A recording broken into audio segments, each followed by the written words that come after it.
Yes, Swapnil. Yeah. Hello everyone. I'm Swapnil, and I welcome you all on the behalf of the TheDaak to the 40th session of our TheDaak Baithak. The TheDaak began in 2023 as a book review journal, publishing original reviews across discipline and genres.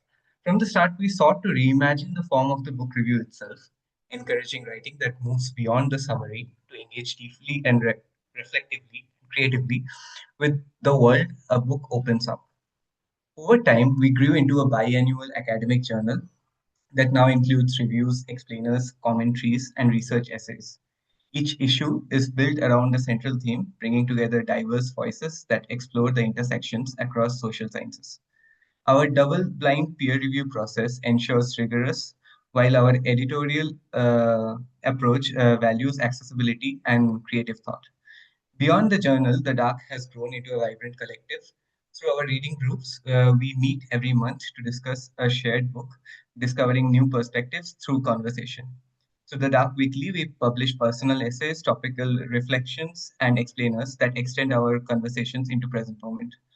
The Dark Baithak is our attempt to sustain an open space which allows scholars, writers, and students from different fields to present ideas and initiate dialogue, demonstrate the spirit of academia in the public use of reason. Now, I would like to introduce Dr. Sohini, our presenter. Dr. Sohini Ganguly earned her PhD in feminist and gender studies from the University of Ottawa, Canada. Her research lies at the intersection of gender, religion, caste, and nationalism with a focus on South Asia. Her doctoral thesis explores how Hindu goddesses are weaponized in Hindu nationalist discourse and examine oral narrative of ordinary Hindu women's resistance to Hindutva ideology. Her most recent publication was in 2024 in The Wire titled Durga Sita Bharat Mata, the goddess in Hindutva politics and what it means for ordinary women. She is also interested in feminist oral histories, memory studies, intersectionality, and peace and conflict studies. Now, I would like to introduce our discussant, Chetna. Chetna Anjali is a master's student in Culture Society Thought at IIT Delhi and holds a bachelor's degree from the Tata Institute of Social Sciences. Her work employs gender as a critical lens to examine social, cultural, and environmental questions with interest spanning feminist methodologies, climate justice, environmental humanities, and science and technology studies. Yeah. So before we can begin, I would also like to mention the format of this battle, which is the speaker, that is you, Dr. Shavini. You get 30 minutes to give us all your insights and the presentation. And after that, we follow up with Chetna, who has around 10 minutes to present her questions and discuss what you have presented with us today.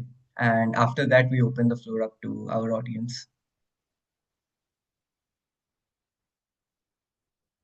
All right, I Thank think we can you. begin. Yeah. Let me share my slide again. Okay.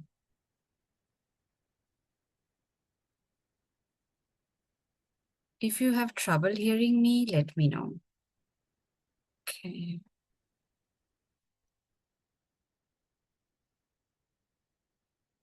Okay, so good evening and good morning to everyone. It's morning my time, but good evening to you all. Thank you to the organizers for this opportunity to present a part of my research. So today's topic is intimate goddesses, women's lived, embodied, and regional aspects of devotion against Hindutva's monolith. So I'll begin with two quotes that directly address the core of today's discussion. I'm going to read just one of them.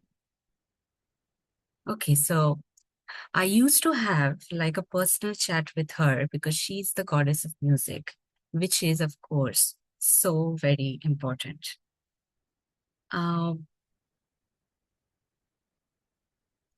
So the focus of today's talk is the lived practices of ordinary Hindu women from West Bengal, India, and their oral narratives of regional goddesses in the context of Hindutva's homogenization. I argue that women's lived practices challenge Hindutva's monolithic framework of the divine feminine. Women's interaction with goddesses through offerings, conversation, touch, and movement resist the Brahmanical pure, impure norms held by Hindutva.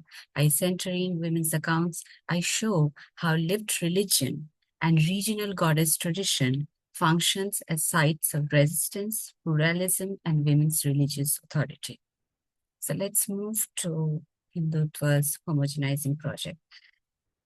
Hindu nationalist discourse constructs a dominant upper caste, upper class North Indian narrative of goddesses.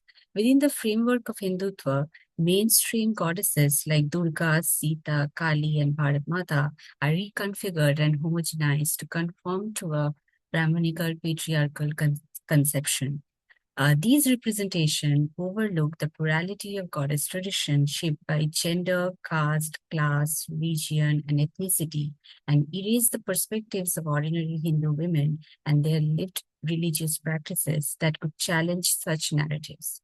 While images of Durga and Bharat Mata in the Hindutva narrative allow women to momentarily assume roles of avenging angels, this empowerment is temporary, as women are expected to return to their prescribed roles as caring mothers and wives once the crisis subsides. Hindutva domesticates goddesses by controlling their untamed, ferocious, and erotic aspects through the process such as falsification, where goddesses are defined in relation to male gods. Even when figures like Kali or Ashtabhuja are celebrated as warrior figures, their militancy is instrumentalized to serve the political goals of the Hindutva rather than to challenge patriarchy. The glorification of the goddess as both mother and warrior does not disrupt the gender duties imposed on women, but instead reinforces them. The dominant upper caste North Indian narrative positions goddesses as symbol of an elite Hindu identity, while processes like saffronization further reconfigure figures like Bharat Mata from a symbol of Indian territory to an emblem of an imagined Hindu nation. So for my theoretical framework, I followed embodied intersectionality and lived religion. So let me first talk about what is embodied intersectionality. So the term is coined by Mirza, and the author studies the resistance and agency of Muslim women living in Britain. Her concept of embodied intersectionality centers on the body as a central analytical component. She defines embodied intersectionality as a concept that moves beyond listing the social identities of race, class, gender, and focuses on various aspects of a Muslim woman's identity intersect and experience through the body. The central focus here is on the embodied reality of the marginalized voices. Mirza notes that Muslim women sometimes perceive the hijab or veil not only as a symbol of oppression, but also the symbol of religious faith, identity, and strength, thereby expressing agency in choosing to wear it. This understanding challenges Western ideas of veil as oppressive and highlights how resistance also manifests in affirming one's cultural and religious identity.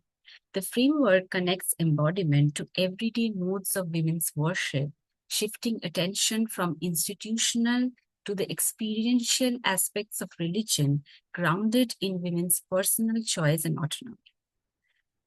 So, what is lived religion? So, lived religion refers to the religion of the ordinary people that happens outside the formal religious institutions. It includes people's daily habits like eating, dressing, and their perspectives on death, birth, sexuality, and appearances, such as use of body art, tattoos, hairstyles. So Nancy T. Ammerman defines it, I quote, lived religion may include the spaces people inhabit as well as construction of shrines in homes and in public places, for instance. And it includes the physical and artistic things people do together, such as singing, dancing, and other folk or community traditions that enact a spiritual sense of solidarity and transcendence. In my study, The embodied practices women perform to connect with the goddess form a part of lived religion. Ammerman notes that lived religious practices can be the opposite of powerlessness and domination. Such practices may convey embodied experiences that can be empowering for women, like Muslim women freely choosing to wear hijab to show their power over patriarchal norms. In my research, the women's personal ways and practices of engaging with the goddesses tell a story of empowerment as a way of life and challenge the Hindutva framework in many ways. Women's exercise of power in redefining worship and forming informal ways of interacting with the goddess is a refusal to follow Brahminical Hindu rituals. It takes away the power from Hindutva groups to define how and whom women should worship. The resistance evident in women's acts of worshipping goddesses moves beyond the Western notions of resistance as well, which involves extreme acts of revolution or rebellion. This resistance appears in women's informal rituals, disregard for orthodox Brahmanical practices, their celebration of Dashamahavitas, and the worship of regional goddesses. In my research, women's narratives convey that resistance is not always an overt political or social rebellion, but rather an everyday material divergence. So for the methodology, I followed feminist practice of oral history. I'm kind of like briefly go through this part because if there's question on this, I'll address it later. So through feminist oral history, I explore how women describe the relationship with goddesses, the regional forms they believe in, informal rituals, bodily gestures, and the material practices that both public and domestic spaces like Thakur they usually perform. Oral history as a methodology provides the opportunity to include women's experiences in their own words. However, feminist oral history practice differ from the traditional ways of doing oral history because the conventional ways of making oral history could not address the idea that the personal is political. So feminist oral history practice focuses more on women's narratives. It serves as an empowering act for women. So for the methods, I chose to interview women from West Bengal specifically because the region is known for its rich goddess tradition, uh, both the presence of mainstream and regional goddess. And I conducted semi-structures, in-depth Zoom interviews with 30 ordinary Hindu women from West Bengal, India. So now let's turn to the core of the discussion. Okay. So the first theme that emerges from the interviews is family rituals, family worship traditions, and practices in domestic spaces. So unlike Hindutva's uniform goddess narrative, women's oral narrative reveal a plurality of goddesses and diverse worship practices. These narratives highlight religion as sensory, lived, and embodied. Caste, ethnicity, class, region shape family histories of goddess worship, which present alternative forms of ritual, not part of the Brahminical Hindu tradition, but specific to their region, family history, and communities. For instance, the responses of women I interviewed revealed ancestral goddesses such as Rajrajeshwari, Itu, along with their specific household worship practices surrounding these figures. Another example is Shubha's worship of this unique idol of Kali, who sits on Shiva's lap that we do not find usually in mainstream depiction of the deity. The ritual she performs during Kali Puja breaks the Brahmanical tradition of male priests doing the worship ritual.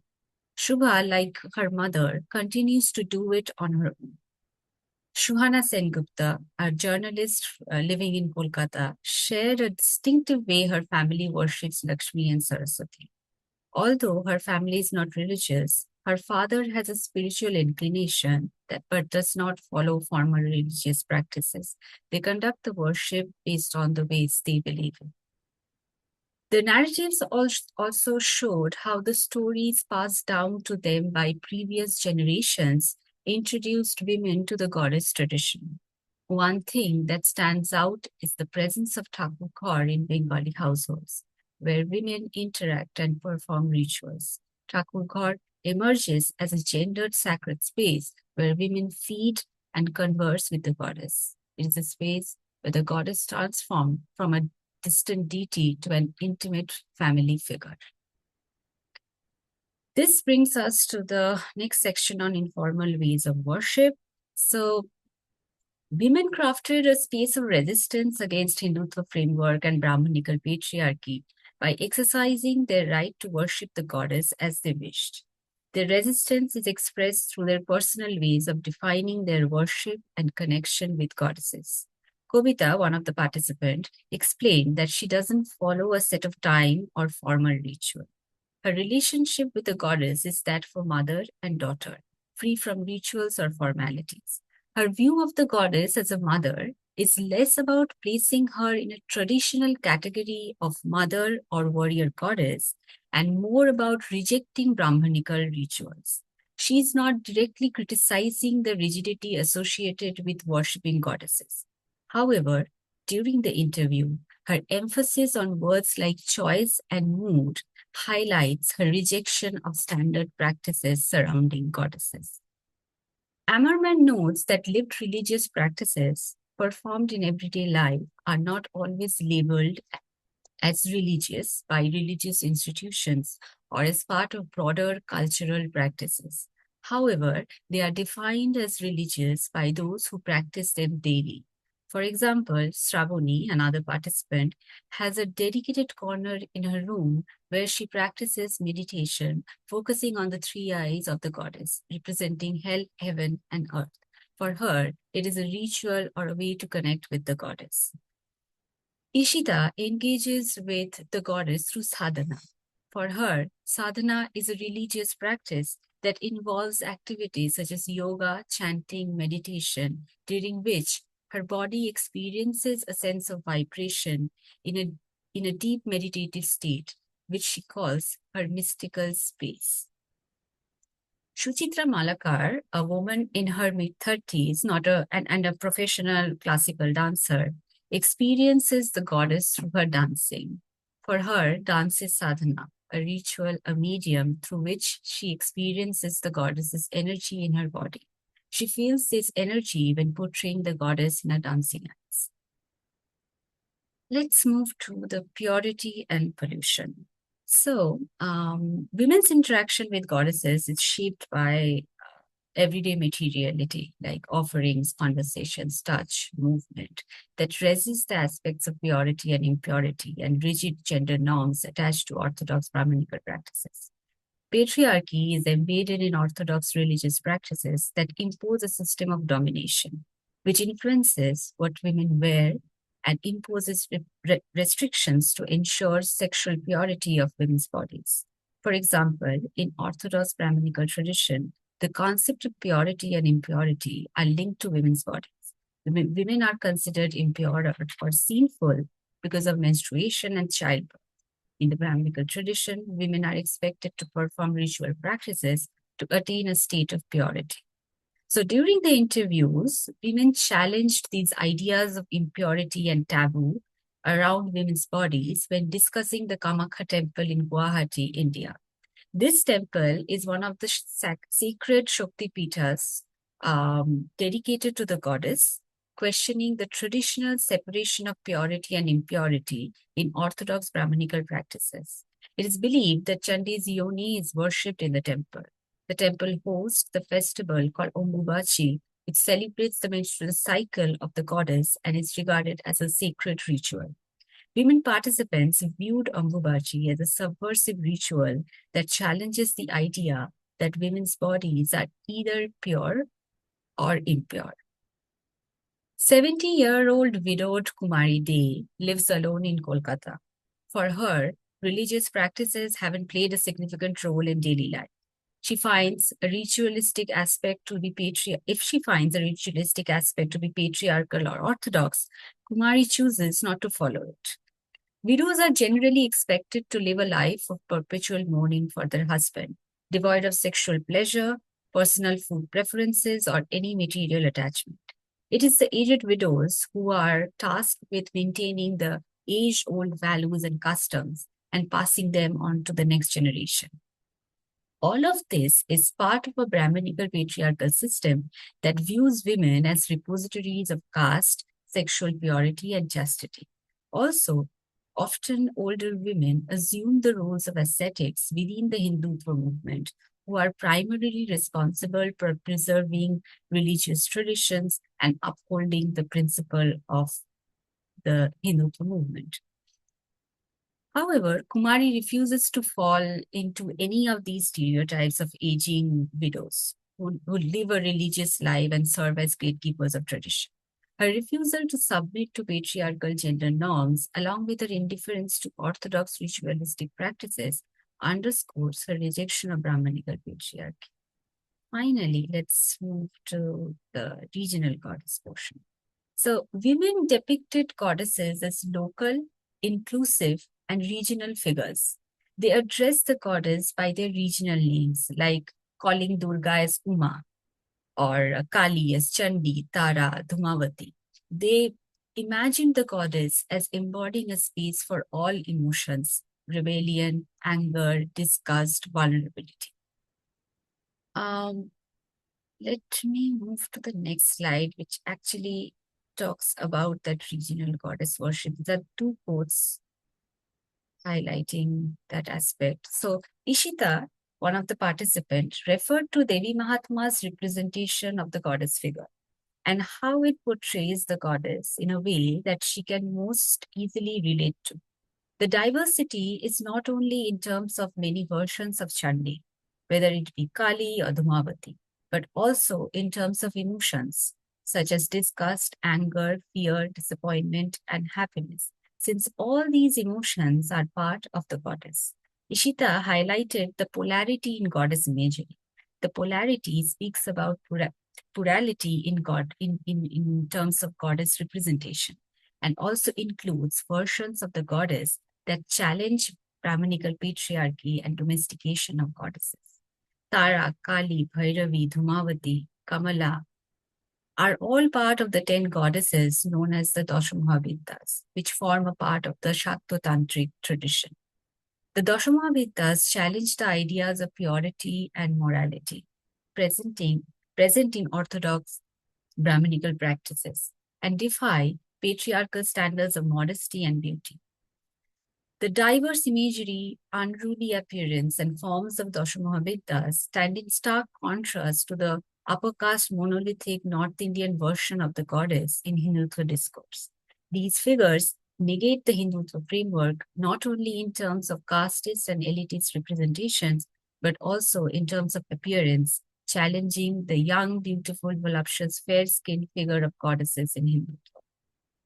Speaking about the regional goddesses, apart from the Dashamahavidyas, many women mention Mono Bibi, an indigenous goddess of the Sundarbans. She is worshipped by Muslims, Hindus, Christians, and indigenous people living in the area. The primary function of the goddess is to protect the people from tiger attacks, natural disasters, or any other danger in the forest. Other than that, women spoke about Manusha, Shitala, Itu, Shoshti. Kumari, one of the participants, detailed the characteristics of these local goddess figures, highlighting, she used the word, subaltern and non-Vedic origin. I'm reading the quote here.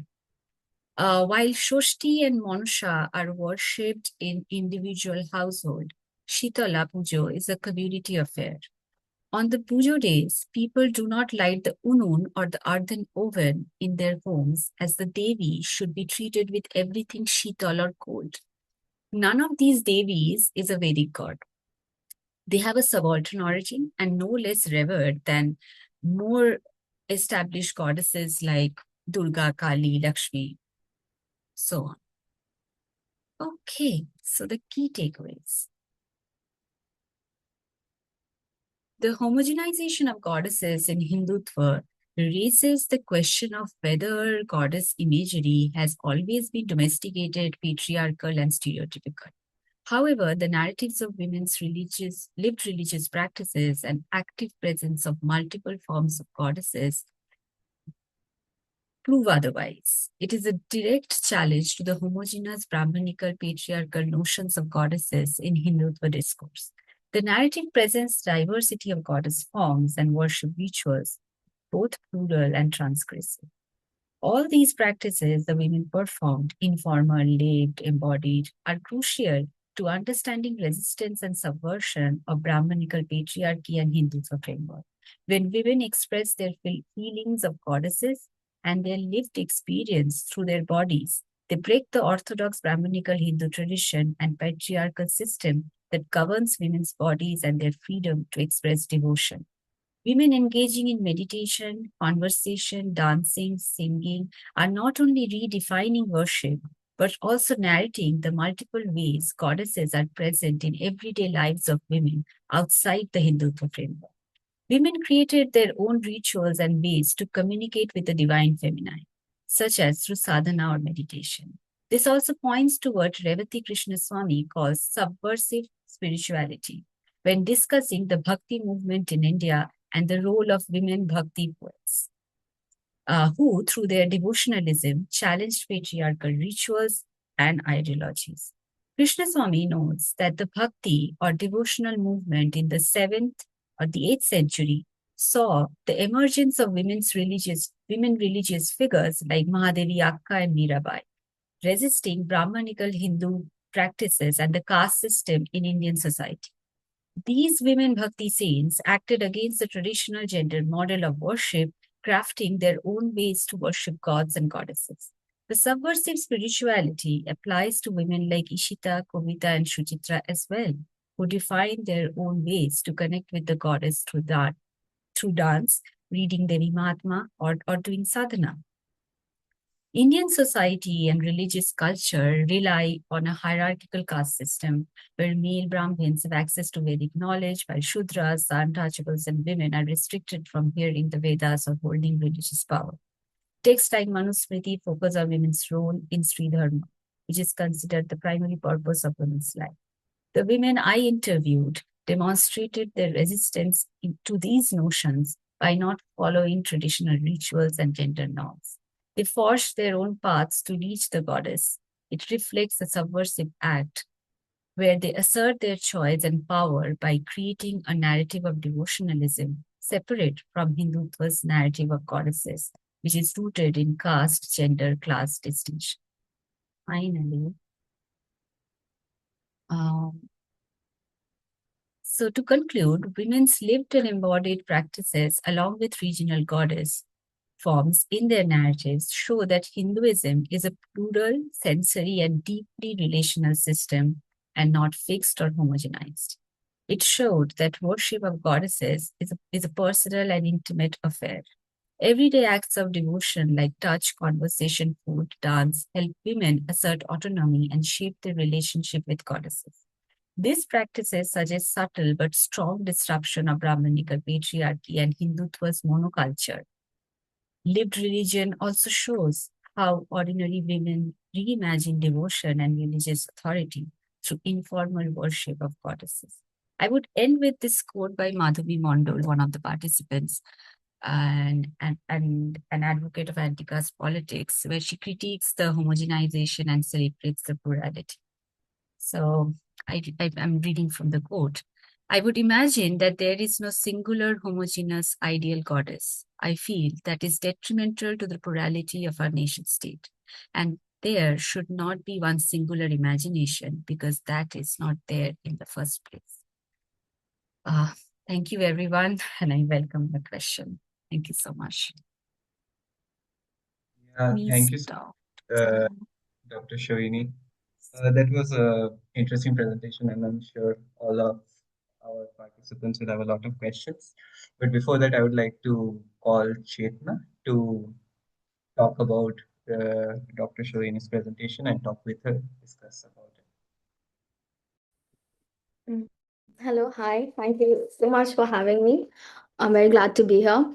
Initially when Jigisha, who works for TheDaak, she extended the invitation to come here, I was reticent because I had a particularly demanding week in front of me. But then she sent me your excerpt, which really caught me. But more, what really sort of changed my mind was that I realized you're a gender studies scholar. And I'm a gender studies girly myself before I joined IIT. I feel it has deeply shaped my intellectual life, and I feel a very deep intellectual kinship with anybody who comes from that discipline. So I agreed immediately. I'm very glad that I did. And especially now when gender studies as a discipline is under so much siege, both politically, institutionally, discursively, I feel like those who are so formed by it, we owe it a particular obligation to, defend it both Mm, intellectually and morally mm, at every recourse that we have. Um, mm.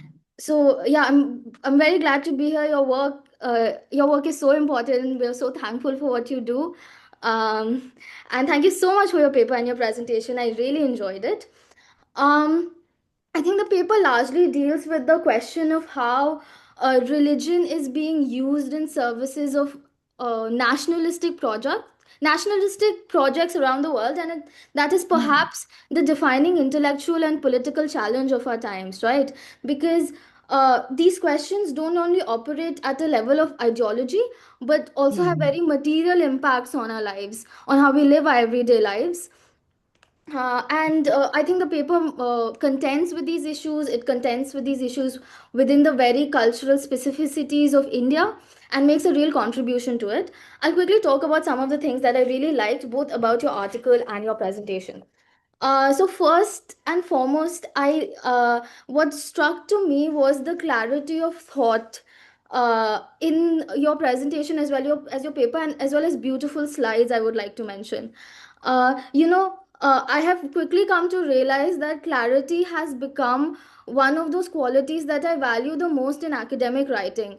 That and humanness. You want to feel like you're not reading AI, that there's a real mind at work here, right? And I feel that your work bursts with both of these qualities, that is clarity and sort of a real humanness in the texture of writing itself.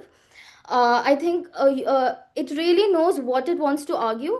It argues it with a lot of conviction, right? That this elevation of women in the religious sphere does not necessarily translate, and in many times works in opposition to the actual material liberation of women, right? mm. And that is stated very clearly and consistently and repeatedly. And I see repetition also as a very good quality of academic writing, because it anchors the reader, and it's also able to reinforce that. So I think it does that very well. Secondly, I would also like to acknowledge the paper's sensitivity towards caste and understanding caste as an axis of exclusion, because I think that oftentimes they can be a very these large conceptual categories of women and nation. They have sort of this impulse of homogenization, of seeing it as a monolith, and so bringing in caste is perhaps one antidote towards that sort of violence of homogenization, Yeah. uh, and your points about how like dominant iconography encodes a particular type of upper caste femininity, fair Mm, complexion, and how like the lives and bodies of Dalit and indigenous women are not only excluded but are structurally marginalized because of that. mm, And so when I was reading the paper, I felt like these were some of the sharpest interventions that the paper makes.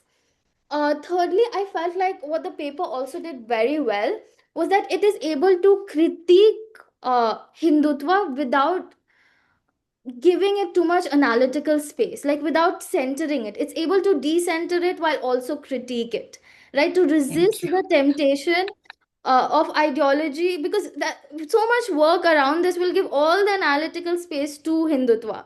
But the paper sort of is able to turn towards the lives of women, their religious lived experiences, their life worlds, as active sites of meaning making. And I also felt that the understanding of power, there's a very Foucauldian instinct in it to understand power not as a totality. It's capillary, it's dispersed, it's circulating, it's not always repressive, it's productive. Foucault would say that even the most oppressed member of the society has power.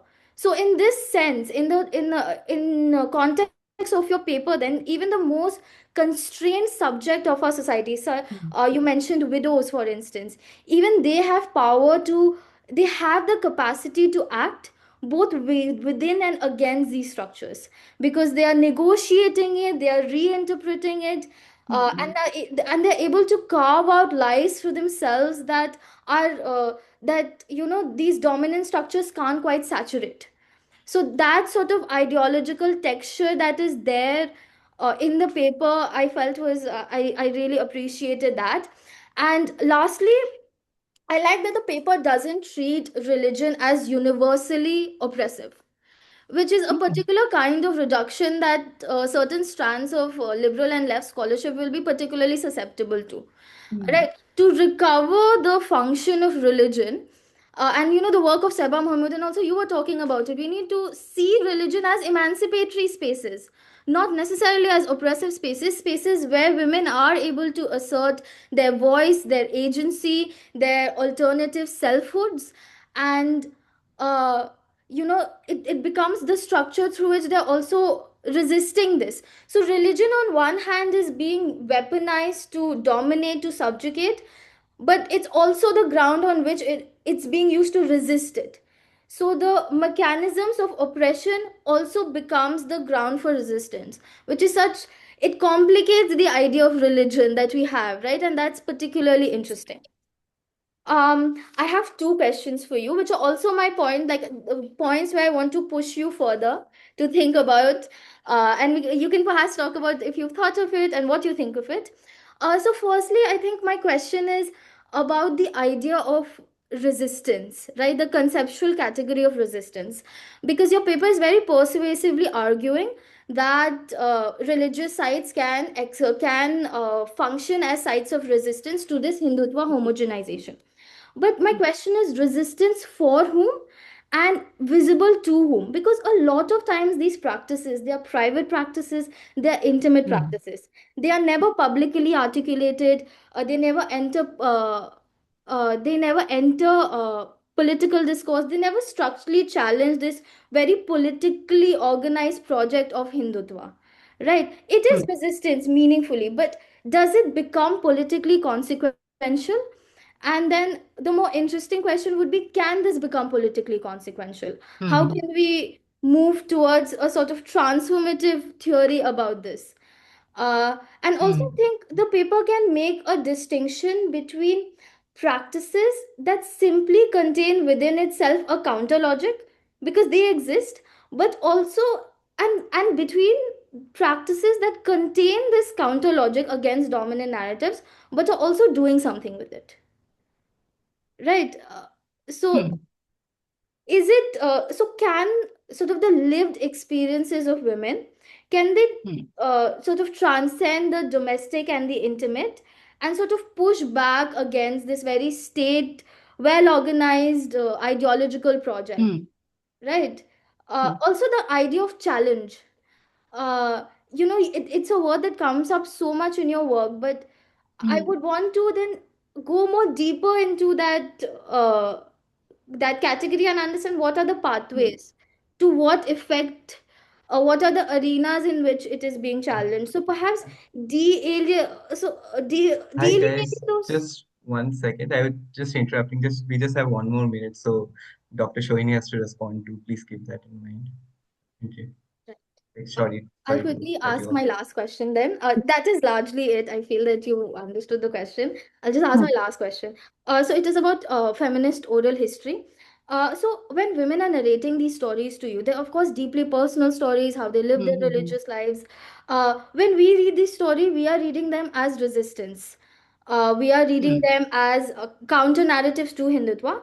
But my question is, when you are on the field, uh, is that the woman's own understanding of what they're doing?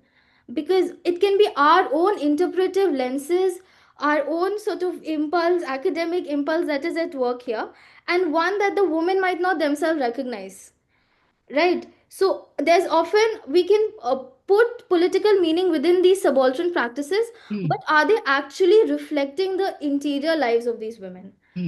uh, so those are two of my questions. Thank you so much. Okay.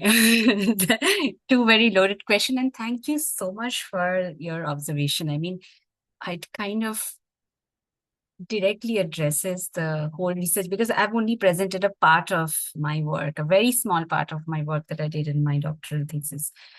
So it kind of speaks to the entire part that you did not read. So thanks for that. Okay, so let me first go with the resistance thing. So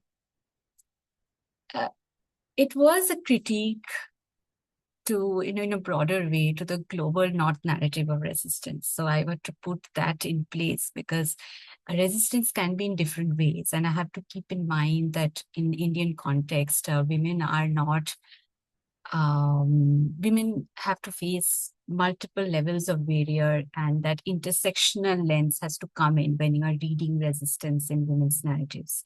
It's not always possible because there is caste, community, class, gender, all of these have their own set of barriers that work together. And then there is religion, which is gradually seen as an identity and more than a belief system or a faith-based practice. But that also kind of puts a lot of barriers for women to kind of express resistance in a whole lot of way that's overtly rebellious or something.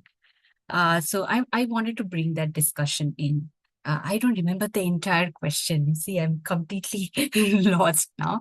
But I remember you were asking about that where this goes, how women, how that everyday lived practices are, materialize into something that is a overt or a visible political And challenge to can or it visible materialize? political Also, resistance. can it materialize? Yes. Can it materialize? I want to say one thing here that this whole idea of like the resistance in everyday practices is something that came to me. I was not searching for it. When I was doing popular memory of Mirabai and I was traveling to Rajasthan back in India, I was staying with the lower caste women for a long time. And they were not trying to put that in a place that it has to be very visible. They don't need that visibility. They did not feel that that has to be very visible. I can do the things I want to do, and I can live the way I want to live. And that itself is a politics of refusal. And that itself says a lot about how I exist and how I resist and how I persist. So I persist, I beyond what I endure. So there's this language of resistance present there. And to the question of challenge that you're talking about, I go back to Mira. I go back to Mira here because this woman was um presented as a very, timid Bhaktin poet of 15th century. But then when I went to exploring Mira, I get to know about how she was materializing or channeling that her everyday resistance to the whole Rajput authority through her practice of piety, and how it became a larger thing where women today follow that. There is a section of women in Rajasthan who do not, but a section of women in Rajasthan follow. So that is how women can be channelizing their resistance or making their resistance much more visible by following the figure and defining the figure they want to do it. And this in this presentation also, like when Ishita is talking about this is not how I imagine goddess, that this is for me, goddess is something, it's like a vibration that I feel in a body. It's a deeply personal space that women want to talk about when it comes to religion or goddess worship. I did not include a quote, lot of quotes by Kumari. She was definitely like very, very important voice here. And I owe a lot to the women here. They are the ones who are giving me the idea of how to write the entire dissertation.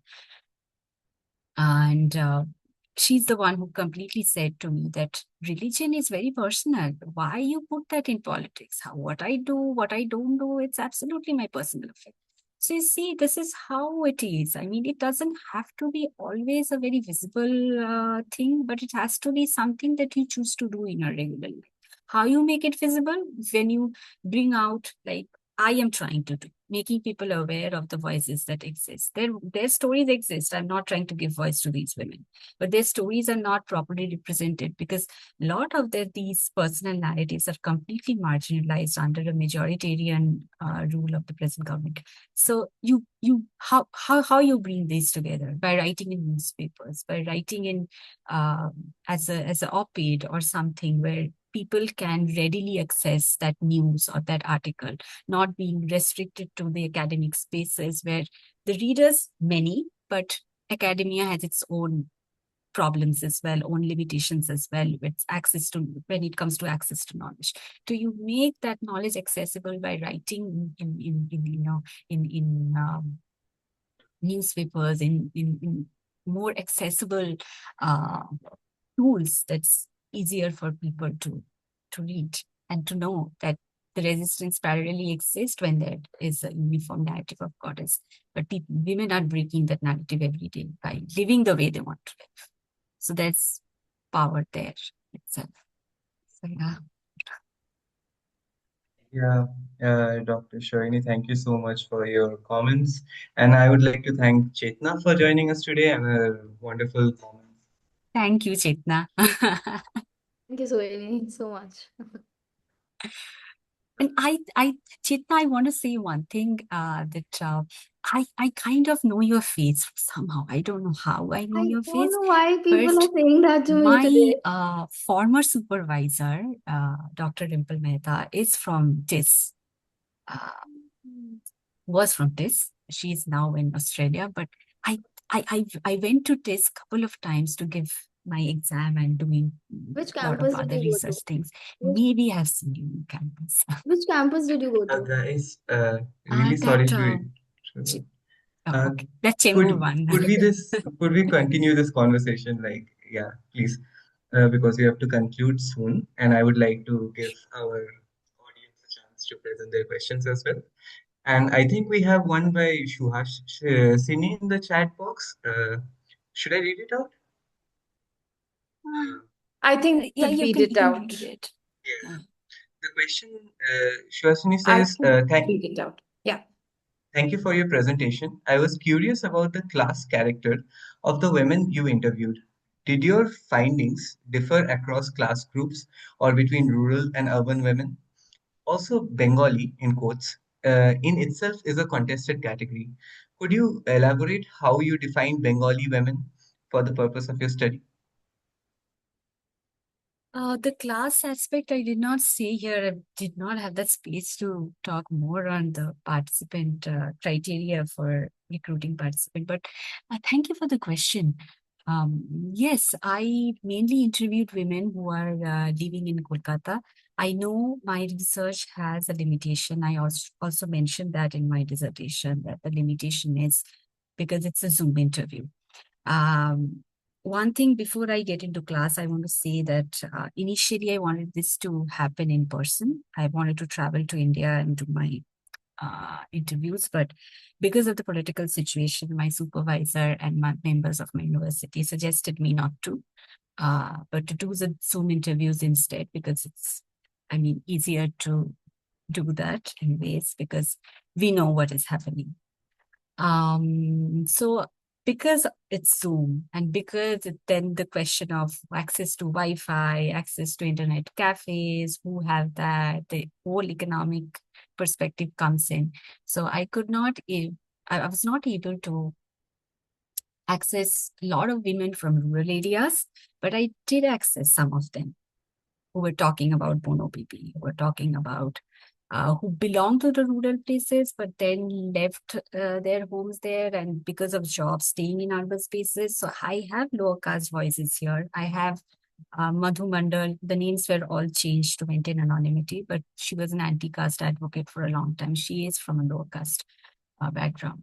So I had those people. Apart from classes, there were all sort of women were living in middle class household, were lower income household. There were women who are housewives, there were women who are Reiki healers, there were women who are spiritual well-being practitioners, there were women who are professors, there were women who are teachers. So it's kind of, there are women who are retired, aged widows. So they're like lots and lots of women from different class and economic background were part of this study, and the age was from 25 to 80 years old.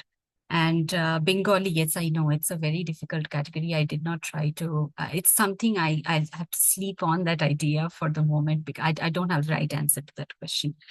Maybe think of it more like Chetna gave me more thoughts like how you can move the entire research forward. Maybe this is also one of them.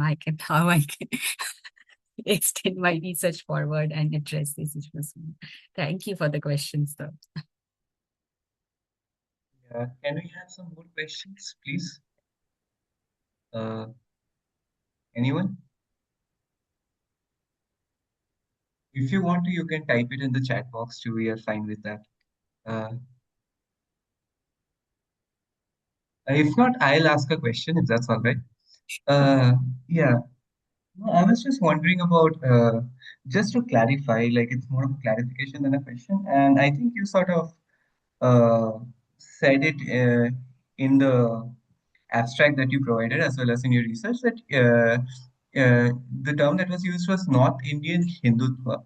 And I was wondering that do you make that distinction that yes, Hindutva as a category has various origins, but is also majorly arises from the region of North India, but just so we can avoid that sort of essentialization that North India, Hindutva, Hindutva, North India, like because North India also has various female goddess formations as well as worships.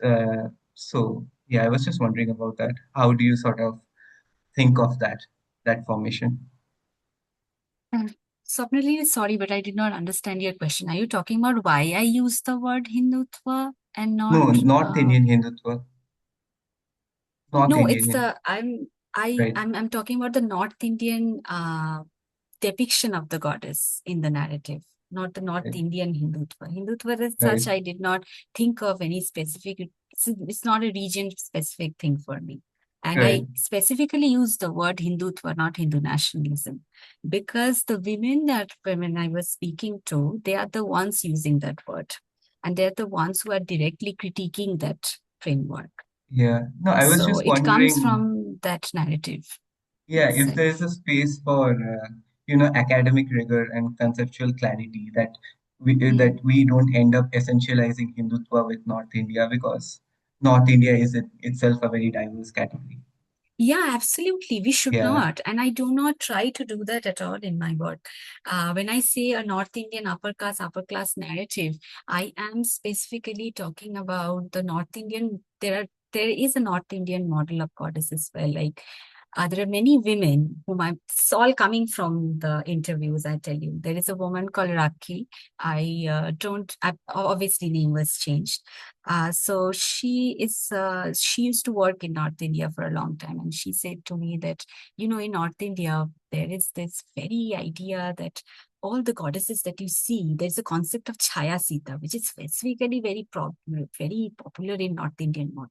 Every single person loves this idea of a very docile goddess, and they are like the submissive factors. They are like the spouses of the male gods, and this is how they want to define it. So the Chaya Sita narrative, that Sita who was there in Ramayana, at the end, it shows that she was never in that Ramayana. So that is the concept of Chaya Sita. So completely invisibilizing or completely erasing that voice of the woman in any narrative.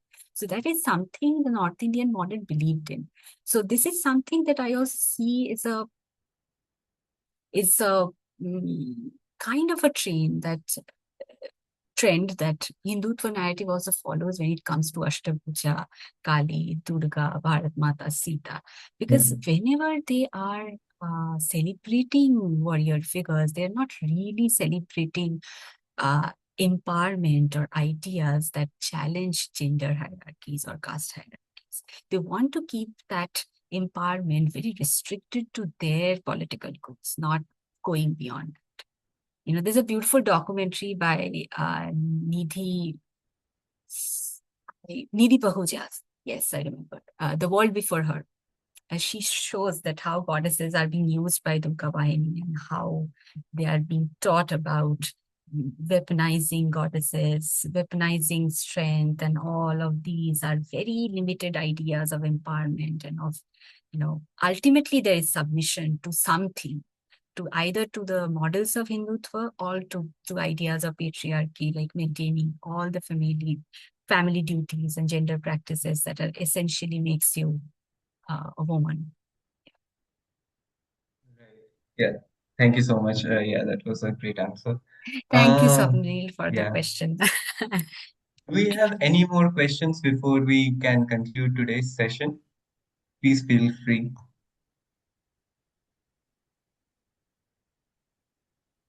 If not, then this is where we I would like conclude. to ask a question. Oh, yeah, please. My question is, first of all, thank you so much for the insightful talk. Second of all, my question is that when we talk about the feminine and masculine aspects in Hinduism, there's a big concept of Ardhanarishwar. So how do we place these regional variation into that understanding of the concept of Ardhanarishwar? I think, Khushi, thanks for the question, but my work is not very, it's not about the completely going into the ideas of Hinduism or something. Theology is not my background. My background is feminist and gender studies. But since you asked the question, like these figures, the very idea of Ardhanarishwar did not come in my research when women are talking about, but these can be the anomalies or the challenging, I don't want to use the word category, but the challenging narratives that keep on rejecting the very uniform idea of goddesses that Hindu nationalism is trying to promote. So I think Ardhanarishwar is a part of that narrative as well, that is constantly saying that the goddess is not a very uniform model or a very um, unproblematic model. She's always like complex, ambiguous. Look at Dhumavati, look at Kamala, look at Chinnamasta, all these figures that women are talking about in my research, they are really, Dhumavati is a woman with sagging breast, with her, she's always hungry, she's not worshipped in domestic spaces. But women here are talking about her. So these are the figures, including Ardhanarishwar, that keep on challenging this narrative of homogenization and keep resisting this project as well. Like saying that no, the goddesses are much more complex and divine feminine is much more ambiguous. There is polarity that exists. So this is one of the basic figures of that talks about that polarity in divine feminine. So yeah. Thank you so much. Thank you. I think we have one final question, if you can address it quickly. Uh, she says, wonderful paper, wonderful presentation, loved it. My question is, why would Hindutva want homogenization of goddesses as letting regional caste and class variations flourish should make Hindutva stronger? Like it would include everyone then? Aren't they hurting their own Hindutva plan by doing this homogenization? Hi, Shirshi. Thanks for the question. No, actually not. You see, when this whole concept of love jihad, I'll give you an example with this because now a lot of people will think that when the idea of love jihad or lynching, all these models are, all these practices are being done in current political context in India, which is something to erase the voice of the marginal communities. Not really. Hindutva never talks about extermination. It talks about assimilation. So that's one thing has to be keep in mind. So it's assimilates. It's put the lower caste people and everyone come and be a part of this movement. So there is an assimilation that forms a uniform idea of Hindu identity, but that assimilation does not question or reject the caste system. Same goes to the homogenization of goddesses. There is a saffronization and homogenization of the goddesses, where certain goddesses are picked and said that these are the ones like Durga, Kali, Sita, these are the ones that become an icon of the Hindu nation. It's something that is drawn from Amar Chitra Katha when we talk of Hinduness, Indianness, models of Ram, how Ram is projected now, how Ram becomes an icon of the Hindu nation. So this very Hindu nation is a very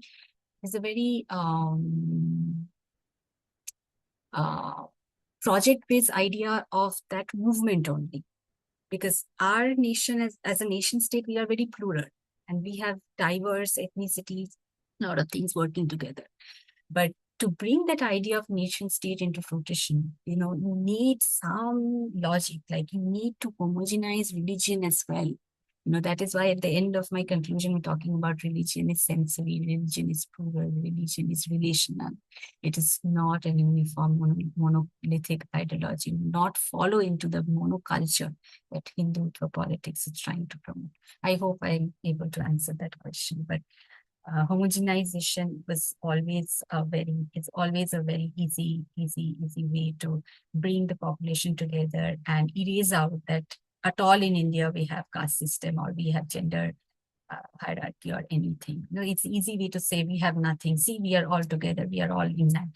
We are all in unity, but completely erasing the diversity from that narrative of homogenization. That's the problem. Yeah. Thank you. Thank you so much. Thank you. Thank you so much. It's a wonderful session. Thank you. Thank you. Thank you. Yeah. I think that's all for today. I would like to thank Dr. Sohini for being here and presenting her wonderful research to us and sharing it with us. I would like to thank Chetna, our discussant, for joining us as well. I would like to thank everyone else who has joined us today, this evening. And I think we can end on that note. Thank you all. Thank you, everyone. Thank you so much for taking. You'll know of our from our social media account. Thank you so much. Thank you, Dr. Sohini, and both for your presentation and your discussion, and the participants for your questions, and from our team for moderating and anchoring the session today. Thank you, everyone. Good night to those in India, and I hope you have a good day. Sohini, we'll write more formally to you. Thank you. Thank you. Thank you. Thank you so much. Take care. Take care. Bye.